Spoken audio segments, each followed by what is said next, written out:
আসসালামু আলাইকুম সবাইকে। আশা করি সবাই ভালো আছো। আমি তোমাদের প্রিয় শিফাত ভাইয়া। আজকে আমরা একটা দুঃখের কথা বলব, হ্যাঁ? দুঃখের কথা বলতে কি, এইচএসসি এক্সাম দেওয়ার পরে আমাদের লাইফে একটা বিশাল বড় একটা ধস নামে। যেটাকে আমরা বেসিক্যালি অ্যাডমিশন ফেজ বলি। এই ফেজের মধ্যে অনেক ভাই ব্রাদার হারায় যায়। অনেককে খুঁজে পাওয়া যায় না এমন অবস্থা হয়। অনেকে পড়ার জালে একদম অবস্থা খারাপ হয়ে যায়। অনেকে আবার এত রিল্যাক্স হয়ে যায় যে কোনোখানে চান্সই পায় না। তো সবকিছু মিলায়ে যদি একটা কথা বলি, একটা কনক্লুশনে আসলে আল্টিমেটলি অ্যাডমিশন ফেজ ২ ভাগে ভাগ করা যায়। কিছু ছাত্র পাবলিকে ঢুকে, কিছু ছাত্র প্রাইভেটে ঢুকে। যারা প্রাইভেটে ঢুকে এরা আবার পাবলিক থেকে ইউজুয়ালি ঠুকরানি খেয়ে আসে আরকি। ঠিক আছে? মানে পাবলিকে আগে চান্স পাওয়ার ট্রাই করছিল বাট সেখান থেকে চান্স না পেয়ে তারা প্রাইভেটে ঢুকছে। কি বলছি বুঝতে পারছো? এখন কথা হচ্ছে যে এই প্রাইভেট স্টুডেন্টসদের লাগে হচ্ছে মেধা কম লাগে, টাকা অনেক লাগে।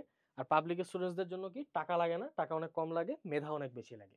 তো এই যে মেধার যে মায়াজাল, মেধার এই মারামারিতে বেসিক্যালি যারা জিতে তারা মেইনলি পাবলিকে ঢোকে।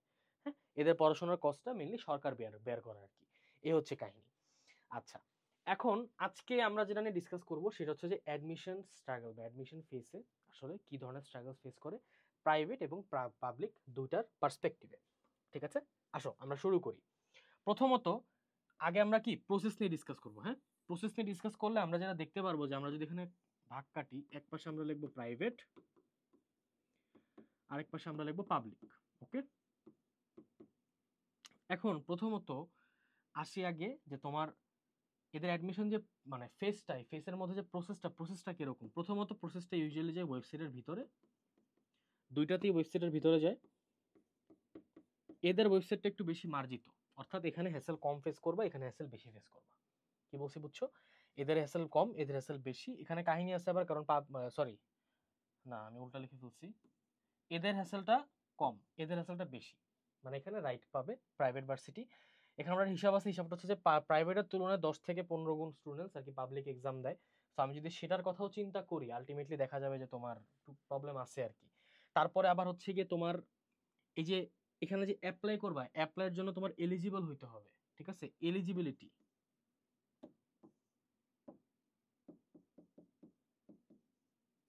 তুমি যে এলিজিবল হবা, এলিজিবল হওয়াটা এখানে টাফ, মানে বেশি আর কি। মানে এখানে এলিজিবল হওয়ার জন্য তোমার একটা মোটামুটি একটা ভালো লেভেল একটা রেজাল্ট লাগবে। আমি শুধুমাত্র ডিউ এর কথা বলতেছি না, কিন্তু বুয়েট রুয়েট চুয়েট সবখানের কথা বলতেছি। বাট এলিজিবিলিটি যদি আবার এখানে দেখি, মানে তুমি যদি এলিজিবল হবা নাকি এই জিনিসটা তুমি যদি আবার এখানে চেক করতে যাও, সেক্ষেত্রে আবার এখানে জিনিসটা একটু ডাউন থাকবে, এখানে জিনিসটা একটু আপওয়ার্ড থাকবে। অর্থাৎ এরা এলিজিবিলিটির বেসিসে এদের এদের কাছে স্টুডেন্টসরা মারা খায়।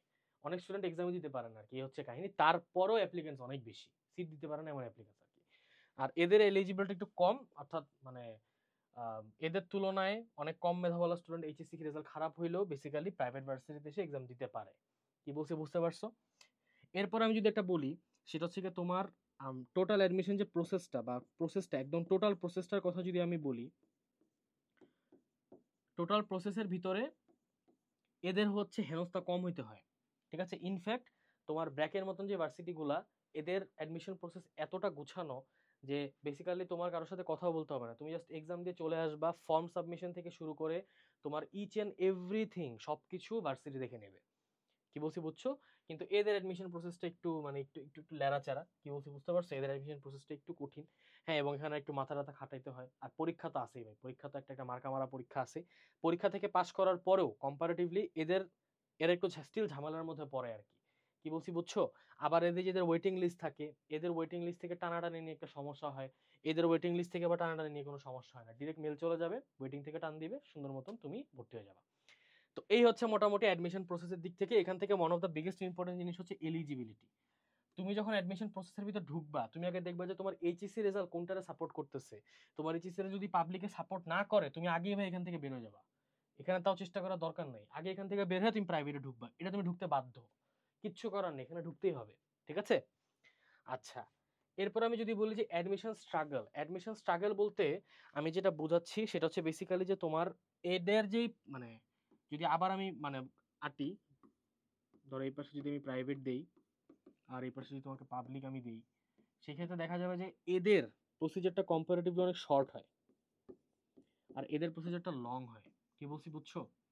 শর্ট লং, আমি লং বলতে কি বোঝাচ্ছি, এদের কাছে চান্স পাওয়ার জন্য তোমার মিনিমাম দেখা যায় যে স্টুডেন্টস এইচএসসির পরেই, মানে এইচএসসি এক্সাম দিছে, দেওয়ার থেকে 2 থেকে 3 দিন পর থেকেই প্রিপারেশন শুরু করে দেয়। এত ফাস্ট, মানে এত আগে থেকে। কি বলছি বুঝতে পারছো? বাট এদের প্রিপারেশন দেখা যায় যে 2 মান্থসের একটা টাইম নিলে হয়, 2 মাস টাইম নিলে হয়, বাট এদেরটা মিনিমাম মনে করো যে 5 মান্থস প্লাস নিলে একটা মোটামুটি একটা ভালো রেজাল্ট পাওয়া যায়। এখন এই 5 মাসের মধ্যে তোমার যদি আবার ওই এইচএসসি এক্সাম শেষ হয়েছে মাত্র 4 মাস, এমনও স্টুডেন্ট আছে ভাই যারা হচ্ছে প্রিপারেশন নেয় এইচএসসি এক্সাম দেওয়ার আগে থেকে। কি বলছি বুঝছো, বড় ভাইদের থেকে ডিউ, বুয়েট টুয়েট এগুলোর বই নিয়ে আসে, পুরো আগের বছরের বই নিয়ে আসে, বই নিয়ে এসে সুন্দর মতন এখান থেকে তারা পড়া শুরু করে। এরকম স্টুডেন্টস আছে, এবং মেনলিও দেখা যায় যে ওরাই চান্স পায় আর কি। কি বলছি বুঝতে পারছো? এদের অ্যাডমিশন স্ট্রাগল, যেটা স্ট্রাগলের দিক থেকে তোমার এদের জাস্ট বেসিক চেক করে।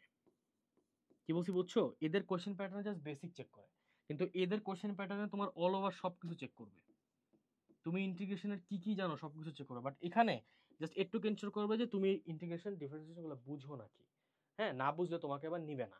বা যদি দেখা যায় যে তুমি হালকা পাতলা বুঝলো, এদের কাছে অপশন আছে, এদের কাছে অপশন বলতে কি এরা তোমাকে নিবে, নিয়ে কি করবে, তোমাকে একটা নন ক্রেডিট কোর্স ধরায় দিবে আর কি। যেহেতু এগুলো open credit, non credit course ধরায় দিয়ে তোমাকে কি বলবে সুন্দর মতন, যে ভাইয়ে আপনি এখন আমাদের কাছে ফ্রিতে একটা কোর্স করেন, সরি টাকা দিয়ে একটা কোর্স করেন, কিন্তু আমরা আপনাকে কোনো ক্রেডিট দিব না এটার বিনিময়ে। কি বলছি বুঝতে পারছো? নন ক্রেডিট কি, ক্রেডিট কোর্স কি, আর টোটাল ক্রেডিট জিনিসটা কি, এই জিনিস সবকিছু আমার গাইডলাইন ভিডিওতে অনেকবার এক্সপ্লেন করছি আমি, পুরান গাইডলাইন ভিডিও দেখতে পারলে বুঝতে পারবা। কি বলছি বুঝতে পারছো? এরপরে আমি যদি তোমাকে একটা বিশাল একটা বলি, সেটা হচ্ছে যে পার্সোনালি এদের সোশ্যালি এরা বেশি মার্জিত, বাট সোশ্যালি এরা কম মার্জিত। কি বলছি বুঝছো?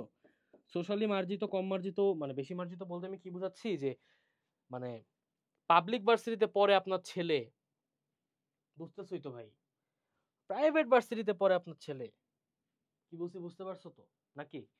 পাবলিক ভার্সিটিতে পড়ে আপনার ছেলে শুনলেই ভালো লাগে, ঠিক আছে? যার কারণে এদের ক্ষেত্রে অ্যাডমিশন স্ট্রাগলটা যেরকম বেশি থাকে, একটা প্রেশার থাকে, কনস্ট্যান্ট একটা প্রেশার থাকে, যখন কোনো পাবলিক ইউনিভার্সিটি চান্সই না পায়, এরপরে বাসায় যে একটা কি একটা যে ধোলাইদস্ত হয় ভাই, এটা প্রত্যেকটা বাসায় মোটামুটি হয়। অনেক বাসায় হয় না, তারা অনেক লাকি, বাট মোটামুটি সব ভাষায় হয় যে তুমি পাবলিকে চান্স পাও নেই, ঠিক আছে? এটার একটা যে একটা ধোলাই দোস্ত যে হয়, এটা ভাই বলার বাহিরে। কি বলছি বুঝছো? সো আলটিমেটলি দেখা যাবে যে তোমার স্ট্রাগলের দিক থেকে এটা আসলে অনেক মানে হায়ার, এটা আসলে অনেক স্ট্রাগলিং একটা জায়গা, অনেক স্ট্রাগল করতে হয় এখানে, অনেক বেশি স্ট্রাগল করতে হয়। আমি যদি আরেকটা বড় একটা পয়েন্ট দিয়ে দিই, তোমার এখানের যে এক একটা কোর্স, অর্থাৎ এটার যে এক একটা কোর্সের প্রাইসও কম্পারেটিভলি বেশি থাকে। কি বলছি বুঝছো? জেনারেলি স্টুডেন্টসরা যে অফলাইন কোর্সগুলো করে, অফলাইন কোর্সগুলো এক একটা মনে করো তোমার 25,000 প্লাস এরকম এরকম বাজেট থাকে, ঠিক আছে? বাট প্রাইভেটের ক্ষেত্রে যেমন আমরা যদি বলি, আমাদের যে কোর্স আছে তোমার 1,000 টাকার মাত্র কোর্স, এই 1,000 টাকার কোর্স কিনে ফেললে আর কোনো প্যারা নেই, ডান, কাজ এখানেই ডান। কি বলছি বুঝতে পারছো? আচ্ছা, এরপর আমি যদি টিউশন ফিজের কথা বলি, টিউশন ফিজের কথা বললে 100% পাবলিক ভার্সিটি আগে আছে, এদেরকে রাইট দিতে হবে 100%। টিউশন ফিজ এখানে একদম টোটাল একটা পারফেক্ট টিউশন ফিজ, ঠিক আছে? লেখাপড়া মানে ফ্রি করতে পারে না এরকম একটা অবস্থাতে পাবলিক ভার্সিটি টিউশন ফিজ দিয়ে রাখছে আর কি। বাট প্রাইভেটে, তুমি যদি প্রাইভেটে ভর্তি হতে চাও, সেই ক্ষেত্রে তোমার প্রাইভেটের ক্ষেত্রে তোমার একটা বড় যে জিনিসটা মাথায় রাখতে হবে, সেই জিনিসটা হচ্ছে বেসিক্যালি যে এদের কাছে পড়তে হলে তোমার আব্বুর মাসিক ইনকাম মিনিমাম 2 লাখ টাকা হলে বেটার, অর্থাৎ 2 লাখ টাকা মাসিক ইনকাম থাকতে হবে, অথবা ব্যাংকে যেন অ্যারাউন্ড 15 লাখের মতন টাকা যেন এমনি ফাঁচুকি পইরা থাকে। কি বলছি বুঝছো? এই টাকাটা থাকলে তুমি একদম ইজিলি বের হয়ে যেতে পারবা ব্র্যাক, নর্থ সাউথ এগুলোর মতন ভার্সিটিগুলো থেকে আর কি। আর পাবলিক ভার্সিটির ক্ষেত্রে আমি যেমন আমার একটা বড় ভাই ছিল, ওই বড় ভাই আমাকে হিসাব দিছিল যে এদের হচ্ছে যে 6 মাস পর পর সেশন ফিজের মতন কিছু একটা, ঠিক আছে? এদের মাসিক মনে হয় যে মানে ম্যাক্সিমাম মাসিক গেলে 3,000 টাকা দিতে হয় আর কি। আর প্রাইভেট ভার্সিটির এই 3,000 টাকার জায়গা দিতে হয় 30,000 টাকা, 10 গুণ। কি বলছি বুঝতে পারছো? সো টিউশন ফিজ অনেক বড় একটা জিনিস। তুমি যখন অ্যাডমিশন ফেসে যাবা, তোমার এই জিনিসগুলো মাথায় রাখতে হবে, কারণ দেখা যাবে যে তুমি বাই চান্স যদি আলতু ফালতু ভাবে নিজের লাইফটাকে যদি সাজানো শুরু করো এবং প্রাইভেট ভার্সিটিতে ভর্তি হয়ে গেলে, এদিকে তোমার আব্বুর কাছে টাকা নাই, সেক্ষেত্রে তুমি কি করবা? কি বলছি বুঝতে পারছো? আর আমি তোমাকে একটা ছোট ছোট কথা বুঝাই বলি, এখানে অনেকে একটা স্বপ্ন দেখে, সেটা হচ্ছে স্কলারশিপের স্বপ্ন, ঠিক আছে? এই স্কলারশিপ বলা যায় যে তুমি পাবলিক ভার্সিটিতে যদি চান্স পাও, পাবলিক ভার্সিটিতে একটা ভালো সাবজেক্টে চান্স পাও মানে হচ্ছে তুমি স্কলারশিপ পাইতে পারো। কি বলছি বুঝতে পারছো? এখন এখানে একটা কথা আছে, কথাটা কি তোমাকে সোজা সোজা বুঝাই বলি, সামনে আরো অনেক ভিডিওস আসবে এই ব্যাপারগুলোতে, জব অপরচুনিটিস থেকে শুরু করে তোমার অ্যালাইমনি, তারপর হচ্ছে বিদেশ যেতে চাইলে কোন ভার্সিটিগুলো বেশি মার্জিত, কোন ভার্সিটিগুলো বেশি ইউজফুল, ঠিক আছে? এই জিনিসগুলো সবখানে প্রাইভেট ভার্সিটি আগে আছে। সো পাবলিক ভার্সিটি যেসব স্টুডেন্টস গুলো আছে, এদেরকে যদি তুমি নিজেকেও আস্ক করো যে ভাই আপনাকে যদি আমি ফ্রিতে প্রাইভেট ভার্সিটিতে পড়াই, আপনি কি পড়বেন? 1 সেকেন্ডে হ্যাঁ বলবে। কিছু মানুষ থাকবে না বলবে, বাট ম্যাক্সিমাম হ্যাঁ বলবে, যে হ্যাঁ ডান। স্পেসিফিকলি যদি ফার্স্ট ইয়ার স্টুডেন্টদের বলো আর কি, যে আপনার কোনো টাকা পয়সা দেওয়া লাগবে না, প্রাইভেটে ফ্রিতে পড়তেছেন আপনি, 100% হ্যাঁ বলবে। কি বলছি বুঝতে পারছো? কারণ এত সুযোগ সুবিধা, এত কিছু, ঠিক আছে, সবকিছু মিলাই দিলে এত সুযোগ একটা জায়গার মধ্যে ফ্রিতে পড়ার যে চান্সেস, এই চান্সেসটা আসলেই সবাই নিতে চায়। এই হচ্ছে কাহিনী। সো মোটামুটি আজকে আমাদের গাইডলাইন ভিডিও এই পর্যন্তই।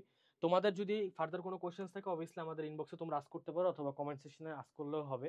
ঠিক আছে, পাবলিক আর প্রাইভেটের ভিতরে কম্পেয়ার করাটা ঠিক না আমি জানি, ঠিক আছে, but in some perspective compare করা উচিত। ঠিক আছে, কারণ আমি যদি পার্সোনালি বলি, আমার ছোট ভাই যখন এক্সাম দিবে, ধরো তুমি আমার ছোট ভাই বা ছোট বোন, তুমি যখন এক্সাম দিবা অ্যাডমিশন ফেসে থাকা অবস্থায় তোমার ভিতর দিয়ে অনেক কিছু যাবে, তোমার উপর দিয়ে অনেক কিছু যাবে, আমি জানি। ঠিক আছে, সেই ক্ষেত্রে তোমার কি করা উচিত সেটার বেসিসে বেসিক্যালি আমার তোমাকে বুঝাই দেওয়া উচিত যে কোন ভার্সিটিতে গেলে, কোন টাইপের ভার্সিটিতে গেলে তুমি কি কি ফেস করতে পারো। It is my duty as a বড় ভাই, এটা আমার ডিউটি তোমাকে বোঝানো। দ্যাট ওয়াজ বেসিক্যালি কম্পারিজন টাইপের ভিডিওসগুলো বানাচ্ছি। ঠিক আছে, ইনশাল্লাহ সবার সাথে দেখা হবে নতুন একটা গাইডলাইন ভিডিওতে। টিল দেন, আসসালামু আলাইকুম।